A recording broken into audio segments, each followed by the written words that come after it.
Hey, winos. Welcome to the short pour. As you know, this is our Cliff Notes version of our longer episode that just aired. In the last episode of We Are Family, Part 1, we talked about something many HR professionals feel but don't always say out loud, which is that this work can be incredibly isolating. We unpacked burnout, emotional fatigue, and why HR professionals, the people tasked with caring for everyone else, can feel so alone while doing it. Today, we're shifting the focus. Instead of dwelling on why burnout happens, we're talking about one of the strongest weapons against it, which is community. Specifically, how to build your HR family outside of your organization, because support shouldn't stop at the office doors. But first, the wine. And in the short pour, it's loved it, liked it, loathed it.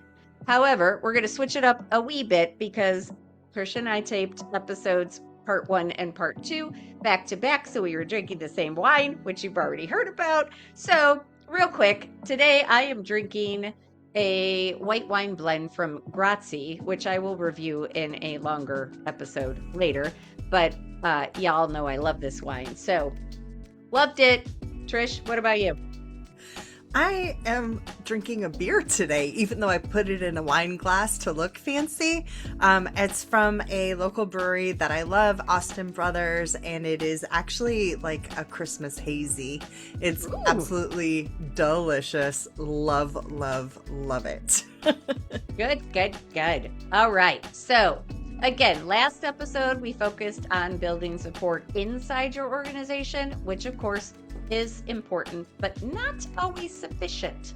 That oftentimes is because internal relationships come with boundaries, confidentiality constraints, and potential conflicts of interest. If your work bestie, I should clarify, ends up in HR, again, that can get pretty awkward pretty quickly. That's why, again, we're talking about external HR family. And that is really important, which the data backs up, which brings us to stat time. Trisha. Employees who feel engaged and supported are 64% less likely to feel lonely. Okay, that number is huge. What it tells us is that connection, real, meaningful connection, isn't just nice to have. It actually fundamentally changes how isolated we feel in our work and, by extension, how resilient we can be in challenging roles like ours, HR. All right, so Trish, how do you actually build that community outside your organization? Well, first, I would say look for people who work in similar environments. HR professionals at organizations of a similar size, industry, even structure. They often are going to face very similar challenges to you. They just have a different logo on the building. That shared context actually creates instant understanding. Yeah, I think the next thing is connect with people in similar HR roles. So who is at the same level as you are in their organization, they're going to better understand the same kind of challenges that you're having. So that can be really validating to talk with someone who truly understands the specifics of your role and what you're going through. Professional organizations can be incredibly powerful here. Groups like your local SHRM chapter, maybe an HR leadership group, and those regional networks really do provide built-in communities where connection is the whole point. These spaces normalize what you're experiencing and remind you that your challenges are not personal failures. They are actually industry realities. Another powerful thing to think about is connecting with people who know things you want to learn. So if you have gaps, like let's say you're not real strong in compliance or DEI, leadership, strategy, whatever the case may be, seek out people who are strong in those areas that you know or respect. those relationships often become mutually supportive over time. So, again, don't get imposter syndrome. Don't worry about what you have to offer. That will come in time.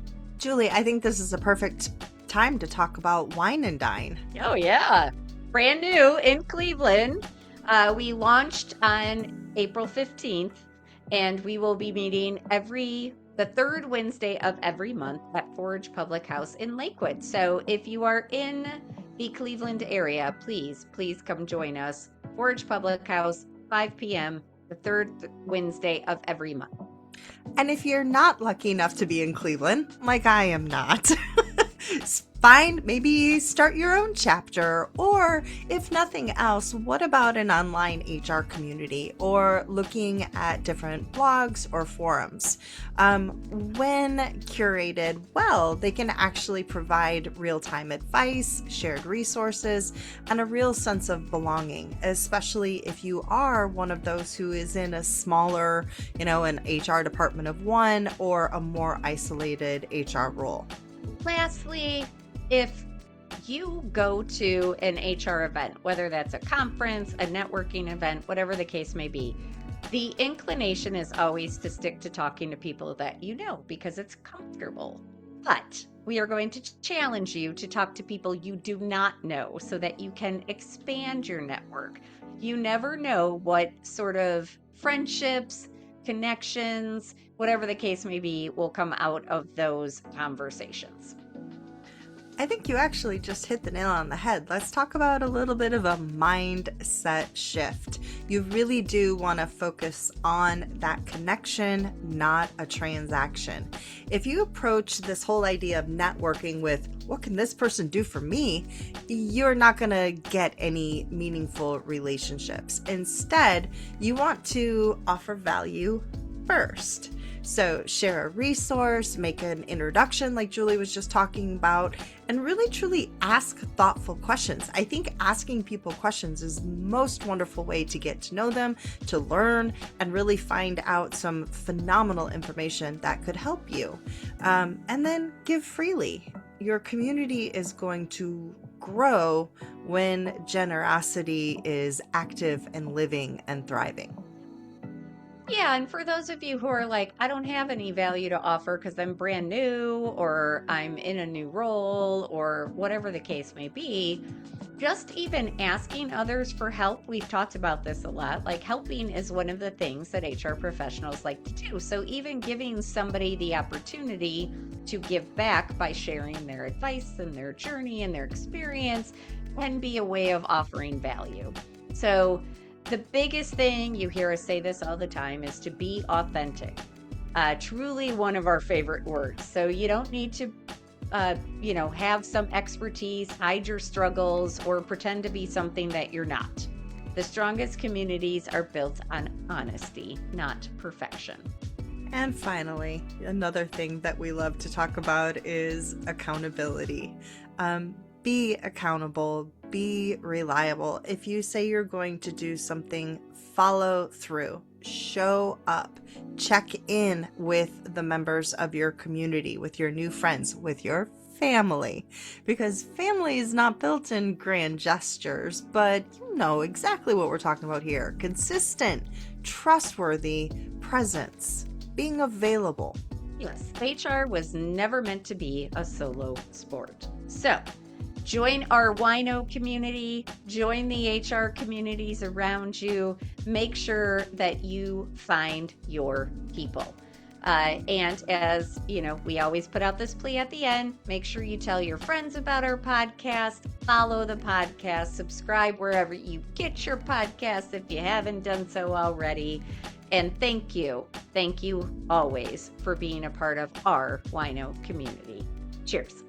Cheers.